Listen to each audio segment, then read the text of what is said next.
and welcome back to KXAN Live. I'm your anchor, Esmeralda Zamora, and today we have our Simple Health segment with our Jose Torres. Jose, thanks for joining me. How are you doing today? Thank you, Esme. Yeah, I'm doing great. The weather's pretty outside. Yeah, very gloomy, sun's peeking out a little bit. That's always a good day, right? Yeah.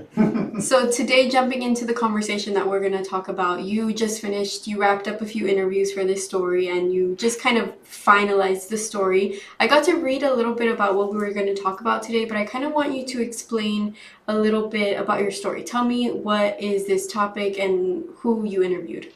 Today we're hearing from a few people. We're talking about colon cancer, and the person I interviewed recently, his name is Christopher Arias, or Chris, and he shared his story with me. So a couple of months ago, he started feeling some back pain, and he thought, oh, the back pain must be because of this car crash that I was recently, oh no, he thought the back pain was from a car crash that he lived through 2 years ago.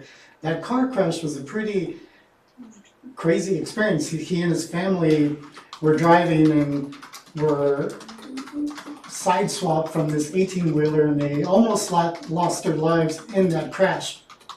So that was 2 years ago.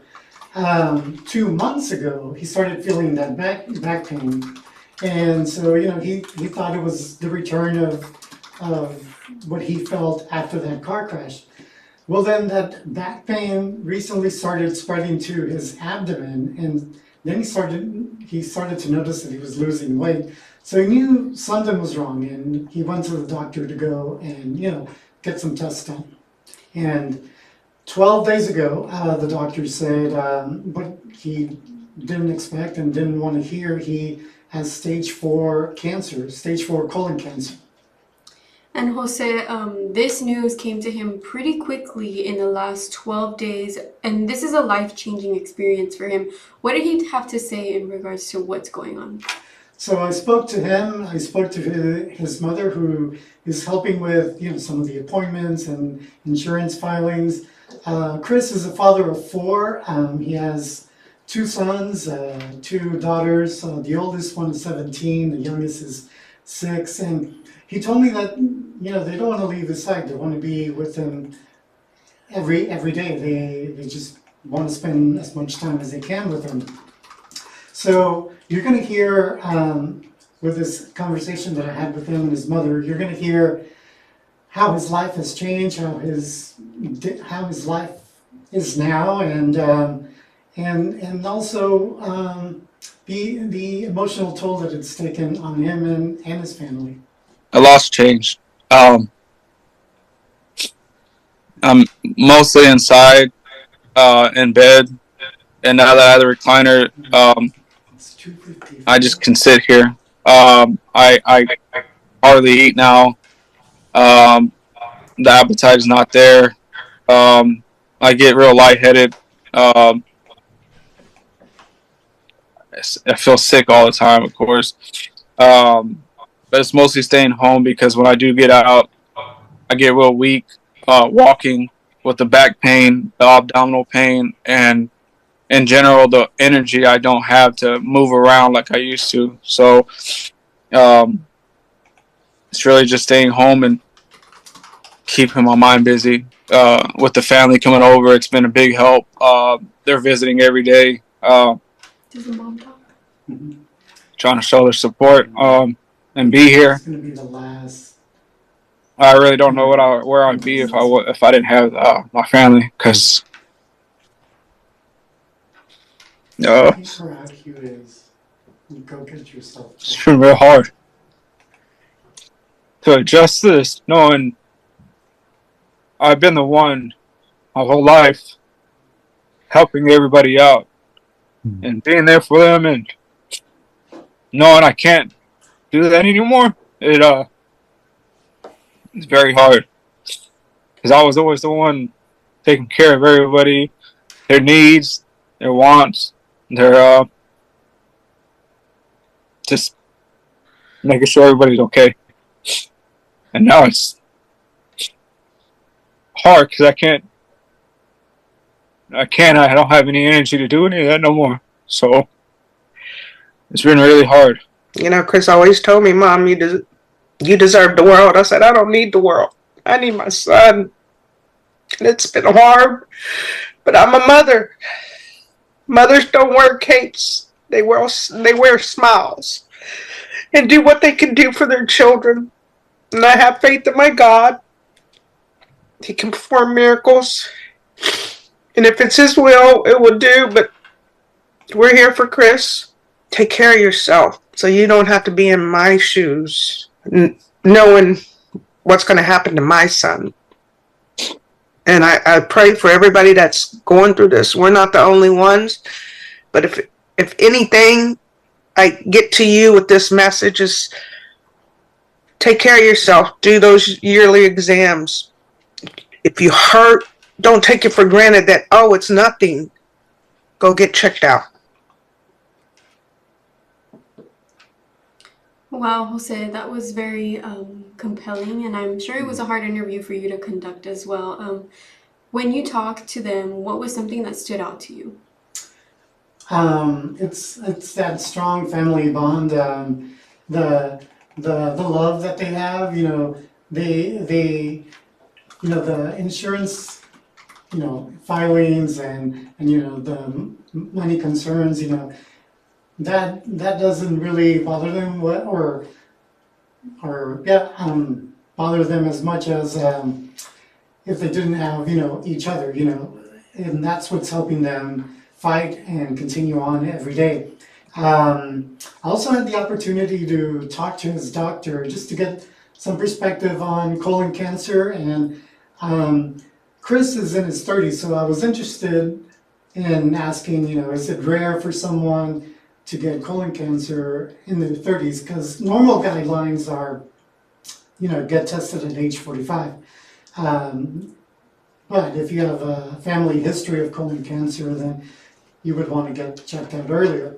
So here's my interview with the doctor. I also asked her about some of the risk factors that can lead up to colon cancer and the signs you should look out for.